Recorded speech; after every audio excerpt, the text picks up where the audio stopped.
सभी साथियों को मेरा डीके पांडे का प्रणाम और हमारी सभी बहनों को रक्षाबंधन की शुभकामनाएं। हमारा ये रक्षाबंधन और भी मीठा होता यदि हमारी नियुक्तियों का रास्ता साफ होता। ये कम से कम हमारी फाइनल लिस्ट आती, पर शायद हमारा संघर्ष उस मुकाम तक नहीं पहुंच पाया। हम लोग वहां तक संघर्ष नहीं किए जहां आज की डेट पे ये पॉसिबल होता। पर कोई बात नहीं, ये तो थमने वाला नहीं जब तक नियुक्ति न हो जाए। आप सभी साथियों से निवेदन है कि इस ऑडियो को यदि आपके पास समय है तो पूरा सुनिए, नहीं तो शुरू में ही छोड़ दीजिए। अधूरे निष्कर्ष, अधूरी बातें अधूरे निष्कर्ष तक ले जाती हैं। साथियों, नौचैनी शिक्षक संगठन ने 27 जुलाई के अपने धरने, जिसे हमने शासकीय स्तर पर शिक्षक संगोष्ठी नाम दिया था, क्योंकि धरने की तो परमिशन ही नहीं मिलती और परमिशन के बिना जब जाओ तो कुछ न कुछ शुभ नाम देना पड़ता है। तो उस पर अधिकारी महोदय जो आए थे और हमें आश्वस्त किए थे कि आगामी सुनवाई 10 अगस्त को हम मेडिकल की तरह आपके लिए एप्लीकेशन लगाएंगे। और चूंकि मेडिकल में भी ये चीजें मिल चुकी हैं, इसलिए कठिनाई नहीं होगी मिलने में। मेडिकल में तो एक दिन में मिल गई थी, तो हमने तो सोचा ये तो आधे दिन में मिल जाएगी और कम समय में मिल जाएगी। और बाकी हमारी तैयारियां ऐसी हैं कि हम आपको सिंगल क्लिक में ज्वाइनिंग दे सकते हैं। हम आश्वस्त हुए और कोई तरीका भी नहीं था और कोई बात भी नहीं थी, हमें आश्वस्त होना ही था, क्योंकि हमारे पास इतनी शक्तियां न थी कि हम रुक सकते और हालात भी ना थे। तो और जिस प्रकार से उन्होंने विश्वास दिलाया था, दिलासा दिलाया था, हम भी आश्वस्त हुए थे। चलो 10 तारीख को परमिशन मिल जाएगी, ये सिंगल क्लिक में ज्वाइनिंग देंगे तो 11 या 12 तक लिस्ट आएगी और ना हुई ज्वाइनिंग कम से कम फाइनल लिस्ट तो आ ही जाएगी। कोई बाधा, कोई ब्रेकर नहीं रह जाएगा, कोई से दीवार नहीं रह जाएगी जिसे फाड़ना मुश्किल हो। फिर चीजें एक आध दो दिन आगे पीछे हो जाएंगी। हमें नहीं हुआ, ऐसा नहीं दिखा होता। और जब नहीं हुआ तो वहां हमें बड़ा ही आश्चर्य हुआ कि 10 की सुनवाई में तो रिटर्न में तो केवल एक फाइल उन्होंने सबमिट किया था, रिटर्न डॉक्यूमेंट सबमिट किया था, लेकिन एप्लीकेशन नहीं आया था। और उस एप्लीकेशन को बजाय रिटर्न रखने के उन्होंने वर्बली मांगा था। हमारे वकील साहब ने जब कहा कि हमने एक रिटर्न लगाया, अपडेट नहीं हुआ, तो स्वयं चीफ ने कह दिया नहीं नहीं, पहले स्टेट का आने दो। और स्टेट का रिटर्न नहीं आया था, हमारे लिए तो दुख की बात थी। और वर्बली भी 27 पे मांग रहे थे, जो उनके वादे की थोड़ा सा खिलाफ था। एक सेकेंड। तो साथियों, तत्पश्चात जब वहां पे चीजें हासिल नहीं हुई और जिस तरीके से पक्ष रखना था नहीं रखे गए, तो हमें दुख हुआ कि ऐसा क्या हुआ जो बीच में ये बदलाव आए। क्योंकि वो तो शासन के प्रतिनिधि मंडल बन के आए थे ना, शासन की आवाज लेके आए थे ना। तो अब ये बीच में क्यों हुआ, उनकी नीतियों में थोड़ा सा चेंजिंग क्यों आए, या हमारे से क्या ऐसे बीच में हमने क्या मिस्टेक किया, वो अलग विषय है। पर जब 15 तक नहीं हुआ तो हम वहां 16 तारीख को पहुंचे। हम विस्तृत रूप से लोगों को ले जाके नहीं पहुंचे, क्योंकि हमारे जो धरने करते तो वो भी हम यही टाइम पे करते, एक दो दिन रुक के करते, वो 18 से करते। और जब सामने वाले संगठन ने ऑलरेडी कह रखा है कि नहीं अब हम करेंगे 18 को, पहले ही डेट को घेर लिया था और उस पर इतनी तैयारी कर रहे थे कि इधर हम 10 में कोर्ट की तैयारी कर रहे थे, वो उसकी तैयारी कर रहे थे, तो हम पीछे हट गए। हम इसलिए भी पीछे हट गए कि चलो महिलाओं के साथ उनकी बॉन्डिंग अच्छी है, उनका ट्रस्ट लेवल थोड़ा ज्यादा है महिला अभ्यर्थियों में, तो ठीक है, वो रक्षाबंधन का त्योहार वो शायद ज्यादा अच्छे से कर सके। हम इसलिए भी पीछे हट गए थे। पर 16 तारीख को हम अपने डेलीगेशन के साथ वहां पहुंचे थे। क्यों? क्योंकि हमें यह जानना था कि ऐसा क्यों किया गया। हमारा भी तो अपना स्टैंड है, हम भी तो कर रहे थे। हम अपने अधिकारियों से जानना चाहते थे कि आपने हमारे को जो वादा किया था, क्यों आपने हमारा विश्वासघात का उल्लंघन किया, क्यों विश्वासघात किया। तो हमने मुलाकात की थी पीएस मैम से, कमिश्नर मैम से, संचालक महोदय से, अपर संचालक महोदय कामनाचार्य मैम से हमने की, विस्तृत बात की, उनको अपने बातें बताई कि मैम आप देखिए हम कैसे संतरास के दौर से गुजर रहे थे, ऊपर से जब ऐसे सरकारी विश्वासघात होगा तो बताइए हम कहां जाएं।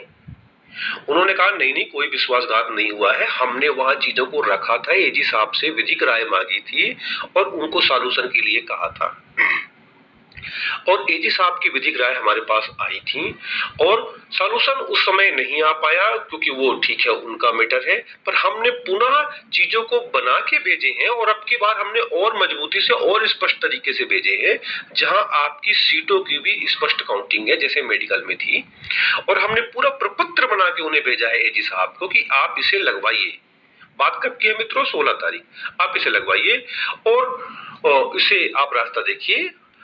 हमने कहा मैम तो फिर कहीं ऐसा तो नहीं कि ये फिर 27-14 का कोई मामला आएगा? उन्होंने कहा देखो हम इस पे हस्तक्षेप नहीं कर सकते, हम अपनी डिमांड रख सकते हैं कि हमें ये टीचर्स चाहिए और हमें इनकी अर्जेंट रिक्वायरमेंट है, लेकिन वो 27 हो या 14 ये हम तय नहीं कर सकते। ये एजी साहब शासन के जो वरिष्ठ अधिकारी है जो लॉ डिपार्टमेंट संभालते हैं, ये जो भी मिनिस्टर उस डिपार्टमेंट संभालते हैं वो उनके राय से करेंगे, हम इस पर फोर्स नहीं कर सकते, ये हमारा अधिकार क्षेत्र नहीं है।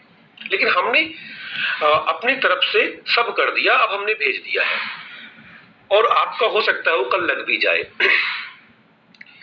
तो अब ठीक है, बात तो उनकी सच है, 14-27 तो शिक्षा विभाग तय नहीं करेगा, तो कार्मिक प्रशासनिक विभाग ही तय करेगा।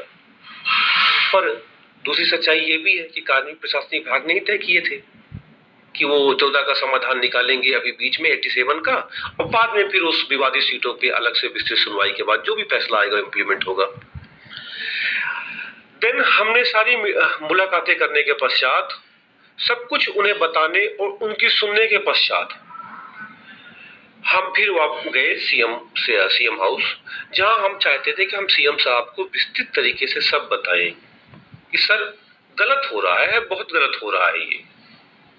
किसी भी चीज की कहीं तो कोई सीमा होती है सर, कहां तक कोई इंतजार करे सर। तो लेकिन हमारी सीएम साहब की मुलाकातों में एक सबसे बड़ा रोड़ा था उनकी तबीयत खराब होना। तो हम भी इस बात को जब वहां पहुंचे तो शायद हमें उम्मीद नहीं थी कि हमें एक टाइम मिलेगा, विस्तृत टाइम मिलेगा, इसलिए हमने इस चीज को इस रूप में न रख के बस इस रूप में रखा कि हम अपने सीएम का हालचाल जानने के लिए आए हैं, एक लगाव प्रस्तुत किए क्योंकि हमें उनके प्रति लगाव है। वैसे भी मित्रों जब 2-4 सेकंड मिले तो ऐसे ही कहना होता है। बहरहाल जो भी असर हुआ हो, उसका असर एक पॉजिटिव ये रहा कि उनका निज सचिव जी ने अच्छा समय दिए और उस समय में हमने उन्हें सब कुछ बताया। उन्होंने शिक्षा विभाग को फोन लगाए, वहां से पूछे, बताए और उन्होंने कहे कि नहीं काम हम कर रहे हैं, आपकी चीजें भेज दी गई हैं, प्रॉपर तरीके से बना के भेज दी गई हैं एजी साहब को। ठीक है भाई, सुने, उनकी भी सुनना ही तो था।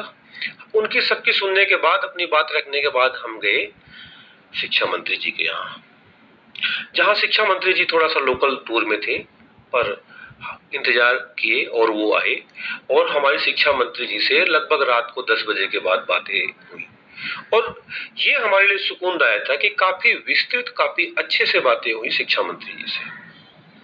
अब चूंकि शिक्षा मंत्री जी के पास वो कार्मिक प्रशासनिक विभाग भी है, तो हमें ज्यादा अच्छे से चीजों को पता चल सकता था। हमने मंत्री जी से बताई, सब कुछ बातें रखी, मंत्री जी का गुस्सा भी हमने सुने और मंत्री जी ने बहुत से सूत्र वाक्यों में चीजों को रखे। अब जो निजी तौर पे मंत्री जी को जानते हैं वो जानते हैं कि उनके सूत्र वाक्य कितने मजबूत होते हैं। तो उनके सूत्र वाक्यों में उन्होंने बहुत स्पष्ट और बेझिझक चीजों को रखे, हमने सुने और उस क्रम में उन्होंने बताए कि अभी जो हमें समाधान का रास्ता मिला है 87 का, हम उस पर आगे बढ़ रहे हैं, पर जो ये विवाद पैदा हुआ है 14-27 का, ये हमारी देन नहीं है, ये विपक्षी पार्टियों की देन है हमारे आने से पहले। तो अभी हमें जो समाधान का रास्ता मिला है हम इस पर आगे बढ़ रहे हैं, काम कर रहे हैं और उसके पश्चात इसको आगे बढ़ाने के पश्चात हम उस 27% के लिए भी कोर्ट में पूरी तरह से बहुत मजबूती से कोशिश करेंगे। हमने दिल्ली से भी अच्छे वकील बुलाए हैं। मंत्री जी का दो कमिटमेंट बहुत क्लियर था कि वो 27 जो समाधान का रास्ता मिला उस पर प्रोसेस आगे बढ़ाएंगे, चीजें लेट ना हो और साथ में 27 को बचाने के लिए सरकार फिर कोशिशें करेंगी पूरी, जो कर रही है। और मंत्री जी ने गुस्सा भी हुए कि आप लोग ये करते हो, वो करते हो। हमने कहा मंत्री जी आप ही बताइए लोग कहां जाएं, अगर आपके पास ना आए तो कहां जाएं बताइए। देखिए ना कि कैसे कैसे चल रहा है। तो ठीक है, अब अपनी बातें रखने के पश्चात उनसे जो ये मजबूत चीजें मिली कि हम कर रहे हैं, हम थोड़ी सी आश्वस्त हुए। हमने हल्का सा जिक्र किया कि क्या हमारी अगली सुनवाइयों में, कहा बिल्कुल। उन्होंने कहा बिल्कुल, अगली सुनवाई में बहुत मजबूती से इन चीजों को रखा जाएगा। तो हमने उनसे, हमारी लगभग 20 मिनट तक मंत्री जी से चर्चा पर चर्चा हुई, जहां 5-7 मिनट चीजों को हमने रखा और बाकी तो उन्होंने ही अपनी बातों को रखा। सूत्र वाक्य बड़े मजबूत थे। उसके पश्चात अपन वापस आए और अब मित्रों, हम अगर इस बात को चाहते तो बहुत विस्तृत तरीके से 16 तारीख को ही आपके सामने रख सकते थे। हमने एक ऑडियो भी रिलीज किया था 16 तारीख की रात को और आपको बताना चाहा था कि आज जो कुछ घटनाक्रम हुआ, हमने एक पूरा सिलसिला मीटिंग का चलाया, लेकिन हमने नहीं रखा, क्योंकि अगर हम रखते तो लोग यही कहते, देखो वो जो धरना होने वाला है ना, उसको डाउन करने के लिए ये सब कर रहे हैं। हमने ऐसा कुछ नहीं किया कि चलो भाई, हो सकता है हमारे प्रयास में कुछ कमियां हो, हमारी बुद्धि, हमारी क्षमताएं वहां तक ना पहुंच पा रही हो, शायद दूसरा संगठन और अच्छा ले आए। हमने कुछ डिस्टर्ब नहीं किया, बल्कि हमने पीछे से उस धरने को कहीं रोका नहीं, उल्टा हमसे जो पूछता क्या करो, हमने कहा भाई आपको जो करना है करो, जाना है तो जाओ, अपने निर्णय को हमारे आलस्य से, अपने आलस्य से मत जोड़ो हमारे अपने निर्णय को। आपका आलस्य जाना आना कहीं नहीं, और आप ये कहलवाना चाहते हो हमसे कि मत जाओ, अरे क्यों कहे हम, आप तय करो। और वैसे भी आप कर क्या रहे हो घर बैठे, मक्खियां मार रहे हो। आप अगर नियुक्ति के लिए संघर्ष नहीं करोगे, नहीं जाओगे, तो क्या कश्मीर से कोई आएगा? इससे ज्यादा यार स्पष्ट हम और क्या कहते बताओ। हाँ, दूसरे संगठन ने एक भी मैसेज नहीं डाला, एक भी सांकेतिक मैसेज भी नहीं डाला कि नौचयनित शिक्षक संगठन के लोग उनके साथ ही यहाँ पे आए, उनकी भी जरूरत है, वो भी चयनित है। उन्होंने नहीं डाला, तो हमने मान लिया चलो जो पहले से मान के चल रहे हैं कि हम भर्ती असुर है, वो अपने स्टैंड पे कायम है। तो भैया हम असुरी से ही थोड़ा पीछे हो जाते हैं, वो अपना मन का कर लें। केवल 8-10 लोगों के न जाने से क्या फर्क पड़ता है, बाकी तो चले जाएंगे। हमने नहीं रोका, वो गए। हमें बहुत अच्छा लगा जिस तरीके से उन्होंने शुरुआत में चीजों को प्रस्तुत किया। शुरुआत में उन्होंने एक जैसी साड़ियां महिलाएं पहनी थी, एक जैसी साड़ियां पुरुष पहने थे। हमें बहुत अच्छा लगा कि हाथ में थाली थी, रक्षाबंधन। तब हमने कहा यही तो तरीका है, हम भी होते तो ऐसा ही करते, शुरुआत तो ऐसी ही होनी चाहिए थी, हम भी ऐसा ही करते। हमें अच्छा लगा, चलो कोई नहीं, हमारे साथ ही कर रहे, ठीक कर रहे। पर जैसे जैसे बातें बढ़ती गई, हम आश्चर्यचकित थे कि इनका ना तो प्लान बी है ना प्लान सी है। ये तो खासकर जब वहां विपक्षी नेता आके राखी बनवाए, हम दंग रह गए। अरे ये क्या भाई साहब, भीड़ को नेतृत्व आदमी इसलिए सौंपता है कि किसी एक व्यक्ति को शहादत से बचाया जा सके, दो को शहादत से बचाया जा सके, मगर निर्णय हमेशा एक छोटी सी टीम ही लेती है, वो लोगों को समझाती बुझाती है। मगर हम जब देखे कि धीरे धीरे भीड़ ही नेतृत्वकर्ता बन गए, कुछ भी सुनने को तैयार नहीं, हमें बहुत आश्चर्य हुआ। हमें बहुत अच्छा लगता कि अगर वहां पे पीएस मैम आती और आप लोगों को समझाती और आप उनसे कोई लिखित बयान ले लेते, ना भी लिखित लेते यार, चलो जहां तक क्षमता वहीं तक ना आदमी करेगा, तो आप उनसे, हम कोई देवता थोड़ी है कि अमृत वरदान दे दे के ले ले, आप उनसे कुछ मजबूत वहां पे ले लेते। बहुत अच्छा लगता कि चलो छोटे धरने पे आपने छोटे आईएएस अधिकारी आए थे, बड़े धरने पे और बड़े आईएएस अधिकारी आए थे। धरना समाधान प्रस्तुत नहीं करता मित्र, समाधान देता है बातचीत का टेबल। हर धरना एक बातचीत का मजबूत टेबल तैयार करता है, और धरना जितना मजबूत होगा आपकी बार्गेनिंग पावर उतनी ज्यादा होगी। ये बेसिक कॉन्सेप्ट है। किसान भी बैठे हैं लेकिन बात करने जाते हैं विज्ञान भवन। बहरहाल हमारे लोग इस चीज को नहीं समझे, दुख हुआ। पर चलो कोई नहीं, हमें सुनने में आया था कि चलो ये अनिश्चितकालीन करेंगे। अनिश्चितकालीन तो कोविड एक्ट में हो ही नहीं सकता है, लेकिन उसको रूप दूसरा दिया जा सकता है कि शाम को उठ गए, दूसरे दिन फिर बैठ गए, ऐसा ही रूप दिया जाता। हम होते तो हम भी ऐसा ही करते। तो लेकिन शाम को जब 6 बजे के बाद, 6 बजे के आसपास हमें ये पता चला कि बीच में 3 अल्टीमेटम आए थे उठाने के लिए, वो नहीं उठे। लेकिन शाम को जब कलेक्टर महोदय और डीआईजी महोदय आए तो हम समझ गए क्या होने वाला है, क्योंकि धरने को यदि कुचलना होता है तो ज्यादा से ज्यादा डिप्टी एसपी लेवल के अधिकारी आते हैं। इतने बड़े अधिकारी नहीं आते, इतने बड़े अधिकारी आते हैं मनाने के लिए या फिर एक स्ट्रॉन्ग मैसेज देने के लिए। तो जब उन्होंने कहा कि नहीं 6:30 बजे तक आपके पास समय है, और हमारी बहनें कह रही नहीं नहीं एफआईआर हो जाने दीजिए। वो कैसे कह रही है, मन से बिना मन से कितना वही जाने, हो जाने दीजिए। तो दुख हुआ यार, ये क्या मित्रों, नेतृत्व विहीनता की वजह से आखिरी 1 घंटे में धरना अराजक हो चुका था। बहुत स्पष्ट बोल रहे हैं। ऐसे मौके पे एक स्पष्ट नेतृत्व चाहिए होता है जो बोल्ड डिसीजन ले सके। और वो डिसीजन ये हो सकता था कि ठीक है सर, हम 6:30 बजे उठ रहे हैं, 1 घंटा लगेगा उठने में, ओला उबर करने में, होटल तलाशने में, लोगों की टिकट छूट गई है ट्रेन की इस उम्मीद में कि शायद आज कुछ मिले, आधों की टिकट नहीं है, आधों को रुकने की व्यवस्था नहीं है, तो सर थोड़ा टाइम लगेगा, उठ रहे हैं। वो चाहते तो डिस्ट्रिक्ट प्रशासन से ही मदद मांग लेते, हमें आप रुकने और की व्यवस्था कीजिए, कहाँ हम रुकें, कैसे रुके, क्योंकि हमें ट्रेन की टिकट तो तुरंत मिल नहीं जाएगी। तो वो सब भी मिल जाता, क्योंकि कलेक्टर आए थे भाई साहब, वो सब भी मिल जाता, धरने में जान आ जाती कि चलो ठीक है, धरना शाम देर रात तक हुआ, रुकने की व्यवस्था भी हुई, और फिर आपको मूड बनता तो अगले दिन फिर पहुंच जाते राखी लेके उसी तरीके से। मगर अफसोस पूरी तरह से अराजक हो चुका था, कोई नेतृत्व नहीं, कोई प्लान बी नहीं, कोई प्लान सी नहीं, सब भगवान भरोसे छोड़ दिया गया था। और आखिरी 1 घंटे के नेतृत्व का परिणाम है एफआईआर। फिर उन्होंने ठोस मैसेज दिया, 27 नामजद हैं, बाकी 300 नामजद नहीं है। जैसे जैसे उनको नाम मिलते जाएंगे, अगर वो मूड में आ गए तो नाम चढ़ाते जाएंगे।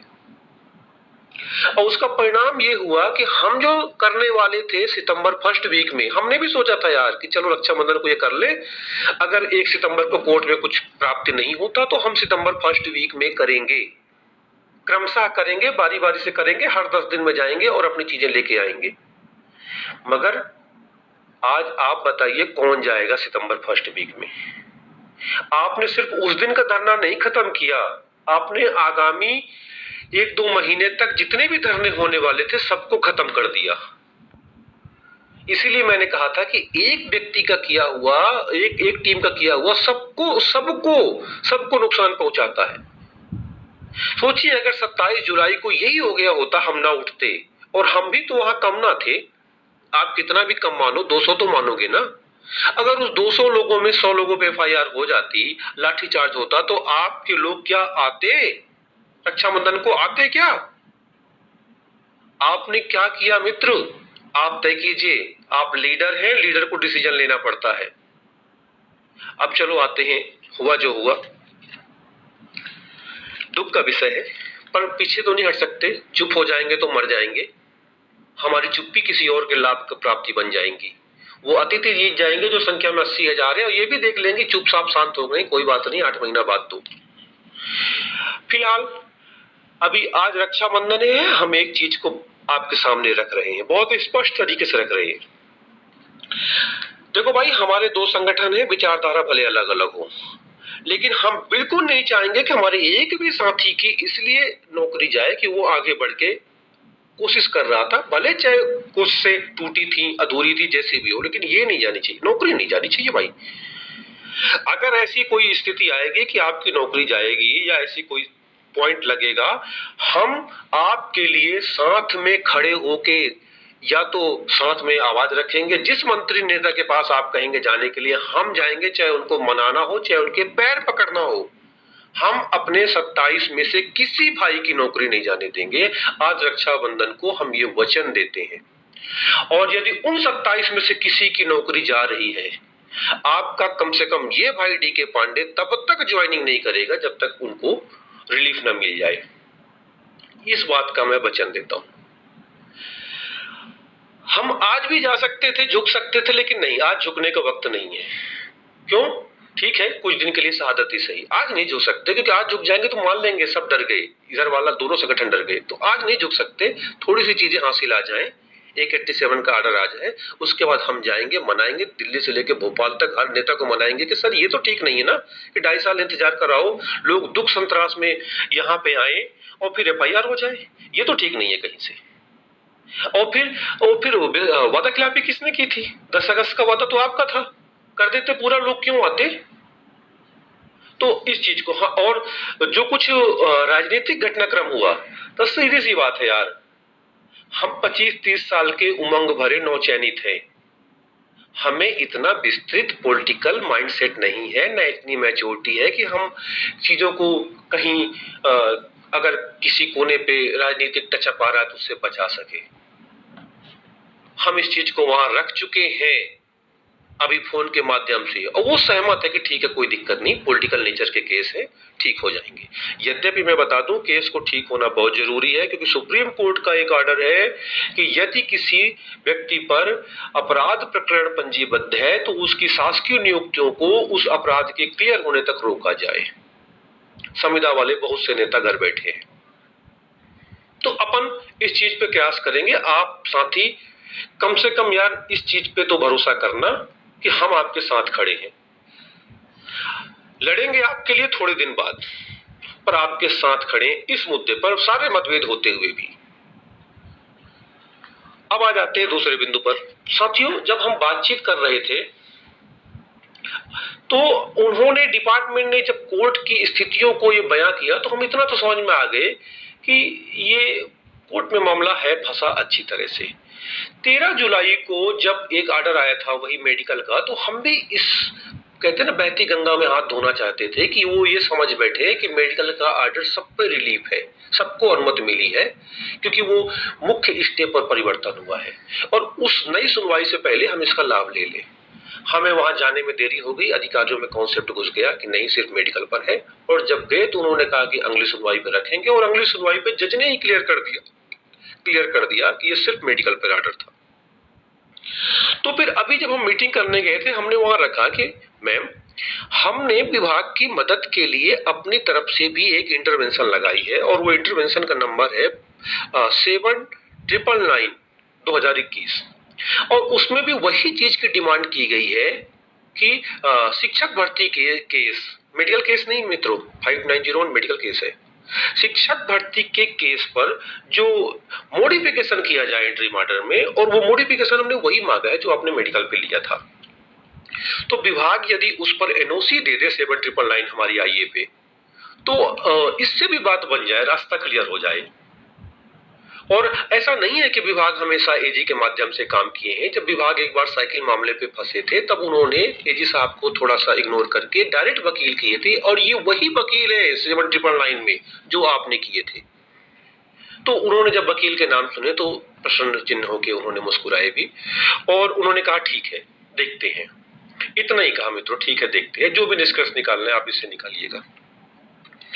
तो अब हमारे सामने दिक्कत है कि चलो विभाग ने उस दिन जो 17 तारीख को जो एजी साहब ने एक आईए लगाई है, और वो आईए उन्होंने 18 को अपडेट हुई थी, वो आईए 5901 पे है जो टेक्निकली मेडिकल केस है। अब या तो वो शिक्षक भर्ती पे है तो शायद गलत जगह लग गई है, वो 3757 पे लगनी चाहिए, 5901 पे नहीं, या फिर वो यूनिवर्सल है सबके लिए, सभी भावों के लिए 87 का रास्ता बने। जो भी हो, हमें उसकी अंदर की जानकारी अभी नहीं है कि एजी साहब ने क्या पॉइंट उसमें दिए हैं। पर हम चलो अगर उसमें कोई कमी रह जाती है कि उन्होंने जो यूनिवर्सल मांगा है, तो शिक्षक भर्ती पे हमारा ये है ही है, वो हाथ के हाथ वहां बातें हो जाए। मेरिट की सुनवाई में बहुत टेक्निकल दिक्कत नहीं आती, बस रिटर्न होना चाहिए और जज साहब को कॉन्सेप्ट क्लियर हो, उन्हें भरोसे में ले लिया जाए तो चीजें हासिल हो जाती हैं। तो हम अपनी आईए के लिए पुरजोर कोशिश करने जा रहे हैं मित्रों, और मैं वही कोशिश करना चाहता हूं इस आईए के लिए जो मैं कभी हिंदी में रिजल्ट परिवर्तित कराने के लिए किया था, जहां हमने पैसों के मुंह नहीं देखे थे, रात दिन एक किए थे। और यदि वकील साहब के पास ठीक ठाक पैकेज पहुंचे तो वो भी अपना बेस्ट ऑफ द बेस्ट देते हैं, वरना दिन में 20 केस लड़ते हैं, और ये वकील विभाग के केस लड़ चुके हैं, क्लास 1 वकील है, इसलिए विभाग भी इनसे परिचित है। मैं आप सभी साथियों से इस आईए के लिए बहुत स्पष्ट रूप से आर्थिक सहयोग मांग रहा हूं। देखो हमें काम करने दो, हमें आपके सहयोग की जरूरत है। सब सोचते हैं, सब सहयोग कर रहे हैं, ये सोच के कोई नहीं करता। हमें इस आईए लगाने में मात्र 15,000 मिले थे, वो भी सुनवाई से 4 दिन पहले, बहुत मुश्किल से हमने इसे लगा पाए थे। तो उस सोचने के क्रम में कोई नहीं करता, बस एक चर्चा पर चर्चा होके रह जाती है, और लड़ने वाले को बहुत असहाय महसूस होता है कि यार क्या पीछे बैठा बंदा इतना नहीं समझ रहा है क्या? हमको इतनी बदनामी झेल ले रहे हैं, इतनी बदनामी झेल रहे हैं, क्या प्राप्त हो रहा है? आप कितना सोच रहे हैं? ज्यादा से ज्यादा हमारी महीने भर की सैलरी, यहाँ तो खुद से कितना लगा रहे हैं। हमारा भोपाल आना जाना, जबलपुर आना जाना, वहां ठहरना, रुकना, भटकना, कोविड का संकट, उसी से पार मिल जाए बड़ी बात है। थक गए हैं यार रिश्तेदारों से कर्जा लेते लेते। सारे पीसीएस मित्र भी कहने लगे कि पीसीएस तो बना नहीं, मास्टरी के लिए कर्जा ले रहा है। पर ठीक है, आप सभी साथियों से मैं सहयोग का आह्वान करता हूं, चाहे वो हमारे पक्ष के हों, चाहे दूसरे पक्ष के हों, चाहे चयनित शिक्षक खुद को कहते हों, चाहे वो नवचयनित शिक्षक संगठन के हों, सबसे हम सहयोग मांग रहे हैं। हम उन 27 से भी सहयोग मांग रहे हैं कि आप हमारा आर्थिक सहयोग कीजिए। हम झुक रहे हैं क्योंकि हमें जरूरत है। अब कोर्ट के अलावा कोई रास्ता नहीं है मित्र, इसलिए सहयोग कीजिए। और सहयोग करने में अगर आपको आर्थिक सहयोग करना है, उसका यही नंबर हम यहीं पे बोल रहे हैं। ये एक तो है जितेंद्र शर्मा जी का 9131430036, और दूसरा नंबर है मेरा 9599212257। आप इस पर भी कर सकते हैं, डीके पांडे, उधर जितेंद्र शर्मा, किसी को भी कीजिए, जाएगा वही। तो अब आ जाते हैं अगले बिंदु पे। मित्रों, आज ये स्थिति है कि हम धरना नहीं कर सकते, कम से कम 10-15 दिन तो हम नहीं कर सकते, मगर सुनवाइयों में हमें जो कुछ प्राप्त होगा या नहीं होगा, उसके आधार पर हम 11 से 21 सदस्यीय एक प्रतिनिधि मंडल लेके जाएंगे 4 या 5 सितंबर को भोपाल में, और वहां पुनः सबसे बातें करेंगे, मुलाकात करेंगे। यदि रास्ता बन गया तो उस रास्ते को इंप्लीमेंट करने के लिए जान लगाएंगे, और यदि पुनः कोई धोखा हुआ तो हम फिर अगली बार उनसे पूरा कह के आएंगे कि सर जी, अब एफआईआर के साथ साथ जरा जेल में भी व्यवस्था कर लीजिएगा, और भी लोग आ रहे हैं, आप जो भी जुर्म ढाना है ढाइए, हम सब सहेंगे, हमारे पास आपने कोई विकल्प नहीं छोड़ा, तो ठीक है, आपको जो सही लगे। हम स्पष्ट रूप से कह के आएंगे। और इससे पहले अभी और 5 तारीख के बाद हम पुनः एक बार कोशिश करेंगे, सेंटर के लिए भी हमारी पूरी कोशिश है कि हमारी बातें पीएम साहब तक पहुंचे और उन्हें पता रहे कि इन बच्चों ने किन तरह संत्रास से गुजर रहे हैं, और उन्हें पता रहे कि कोविड तो है, हम कोविड को तो ठीक है हमारी नियति है, लेकिन उससे पहले की सरकार का इंतजार है, उससे पहले की कांग्रेस की 1.5 साल थी, हम कितनी सजा भुगते। हम संस्थाओं पे भरोसा करें या संस्थाओं की सजा भुगते, तो हम अपनी सारी बातें रखेंगे और रखते ही चलेंगे। यही कर रहे हैं मित्रों। आप सभी साथी इस चीज पर गंभीरता पूर्वक विचार करें। और हम इधर कई दिन तक चुप थे कि ठीक है चलो शायद रक्षाबंधन का त्योहार है, अंत समय कुछ आ जाए। जब नहीं आया तो हमने यह ऑडियो रिलीज की।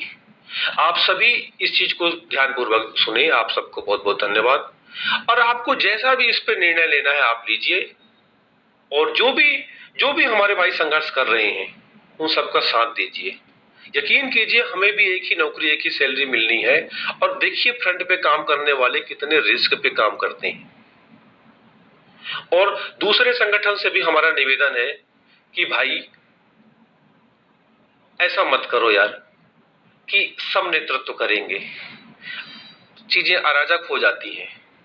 आपके कॉन्सेप्ट बिल्कुल क्लियर रखो कि हमने ये करना है और ये हमारी टीम है, ये करेगी।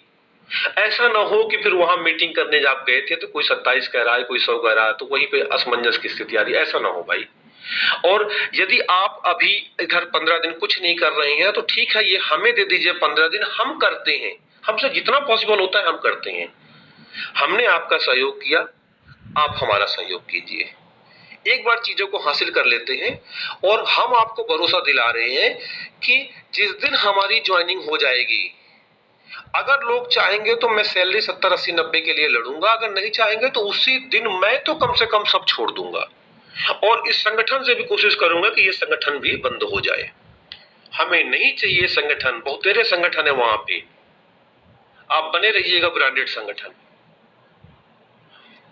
पर चलो ठीक है, जो कुछ भी नेतृत्व विहीनता की वजह से हुआ, आप अच्छी तरह समझ रहे हैं कि क्या असर है उसका, कि क्या क्या क्या है। ठीक है, हम उसमें ज्यादा हस्तक्षेप नहीं कर सकते, क्योंकि फिर वही बात हो जाती है, पराये मेहनत की आलोचना करना, लेकिन क्या करें, हम उससे पीड़ित हैं, हमारे तक असर आया है उसका, इसलिए बोलना पड़ रहा है। आप सभी साथियों को इस चीज को सुनने के लिए बहुत बहुत धन्यवाद, और आप सभी के सहयोग आमंत्रित हैं। और आप सभी साथी से फिर कह रहा हूं, डरना नहीं है, थोड़े दिन रुक लीजिए, विचार विमर्श कीजिए और फिर से उठेंगे, फिर लड़ेंगे। आप सभी साथियों को डीके पांडे का प्रणाम।